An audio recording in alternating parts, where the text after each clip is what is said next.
మీ హంద్రీ నీవా లాంటి ప్రాజెక్టులు, పోతిరెడ్డిపాడు లాంటి ప్రాజెక్టులను రాజశేఖర రెడ్డి గారు కరువు నేలైన రాయలసీమకు నీళ్ళు ఇవ్వడం ద్వారా నా జన్మ ధన్యమవుతుందని ఆ రోజు వారు మొదలుపెట్టినారు.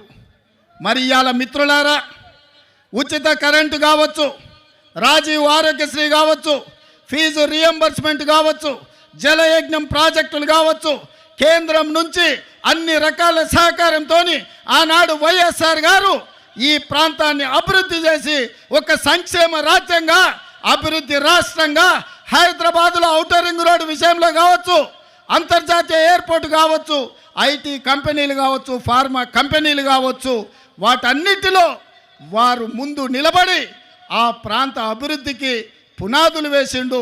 ప్రాణహిత చేవెళ్లను ప్రారంభించి తెలంగాణ ప్రాంతాన్ని కూడా అభివృద్ధి పదం వైపు రైతులను ఆదుకునే కార్యక్రమాలు తీసుకున్నాడు.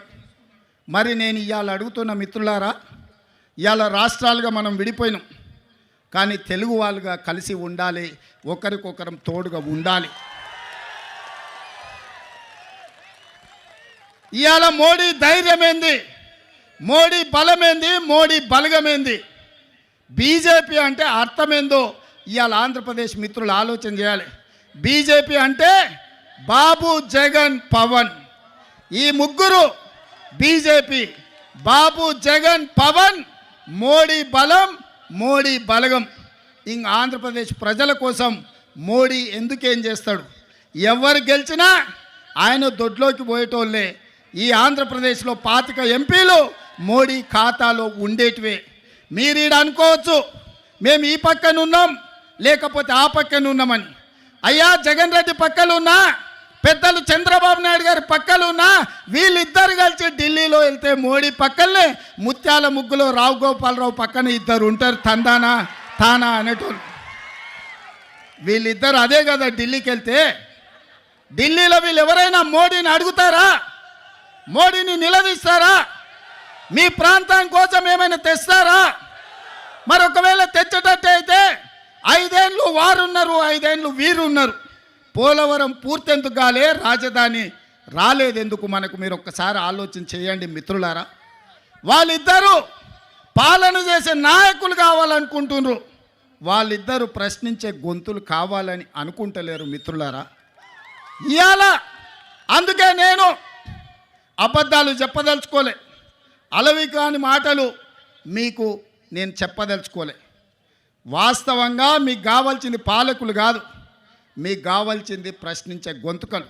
ఎందుకంటే ఈ ప్రాంతం సమస్యల మీద జాతీయ స్థాయిలో నిలదీసే వాళ్ళు, నిటారుగా కొట్లాడే వాళ్ళు కావాలి.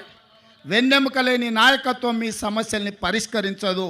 నిటారుగా నిలబడి కొట్లాడే నాయకత్వం మీ సమస్యల్ని పరిష్కరిస్తారు. ప్రాజెక్టులు నష్టపోయాం, సహజ వనరులు దోచేశారు. ల్యాండ్, శాండ్, వైన్, మైన్ అన్నిట్లో వేల కోట్ల రూపాయలు దోపిడీ చేశారు. జే బ్రాండ్లతో లిక్కర్ తెచ్చి ప్రజల ప్రాణాలు పణంగా పెట్టి అతని ఆదాయం పెంచుకున్న దుర్మార్గుడు ఈ జగన్మోహన్ రెడ్డి. ఓటేసిన ప్రజల్ని పన్నుల బాధుడితో కాటేశాడు, పెట్టుబడులు తరిమేశాడు. 5 ఏళ్లలో రోడ్లు లేవు, ప్రాజెక్టులు లేవు, పరిశ్రమలు లేవు, ఉద్యోగాలు లేవు, ఉపాధి లేదు, అభివృద్ధి అన్న మాటే లేదు. ప్రజల జీవితాల్లో ఆనందం కూడా లేదు. అంతటా గంజాయి, అశాంతి, అభద్రత, ఆందోళనతో బంగారు లాంటి రాష్ట్రాన్ని జగన్ చీకటమయం చేశాడు. విధ్వంసమే తన విధానమై రాష్ట్రాన్ని కూల్చేశాడు. గతంలో ఎప్పుడూ లేని విధంగా జగన్మోహన్ రెడ్డి అక్రమ కేసులు పెట్టి రాజకీయాల్ని కలుషితం చేసే పరిస్థితికి వచ్చాడు. కక్ష సాధింపుతో ప్రజాస్వామ్యాన్ని ప్రశ్నించే వారిని, మీడియాని అణిచివేసేందుకు పోలీస్ శాఖను జేబు సంస్థగా మార్చుకున్నాడు.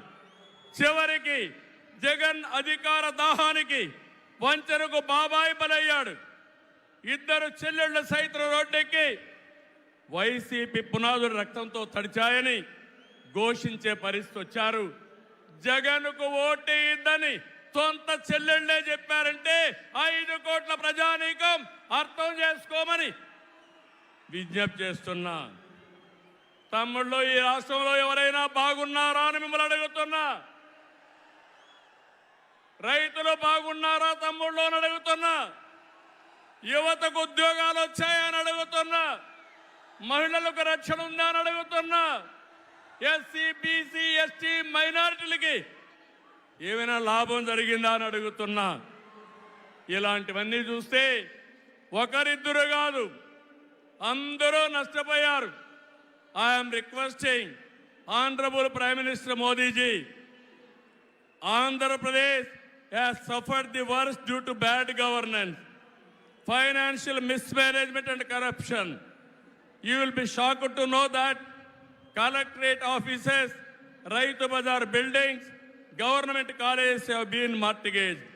It is a pity that even tax revenue from liquor, both present and future, have been escrowed. This is the sorry state of affairs over the last 5 years. అందుకని నేను మీ అందరి తరపున మోదీజీ గారిని రిక్వెస్ట్ చేస్తున్నాను. మన రాష్ట్రాన్ని కాపాడుకోవాలి. సిద్ధమా మీరందరూ అడుగుతున్నా. ప్రజలు గెలవాలి, రాష్ట్రం నిలబడాలి, మన బిడ్డలు వెలగాలి, జీవితాలు బాగుపడాలి. అందుకే ఈ పొత్తు. నరేంద్ర మోదీజీ గారి సంకల్పం గెలవడం కాదు.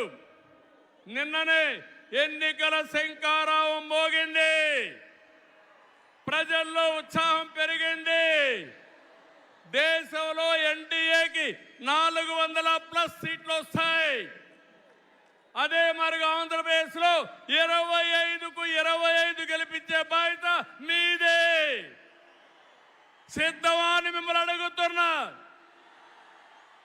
అది చేసి ఈ రాష్ట్ర పునర్నిర్మాణం చేసుకోవాలి.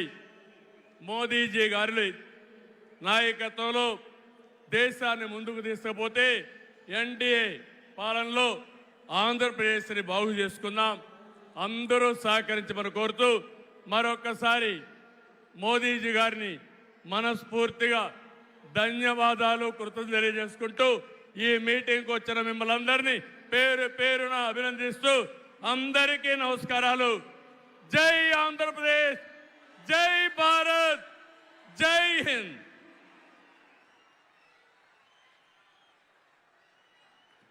ధన్యవాదాలు.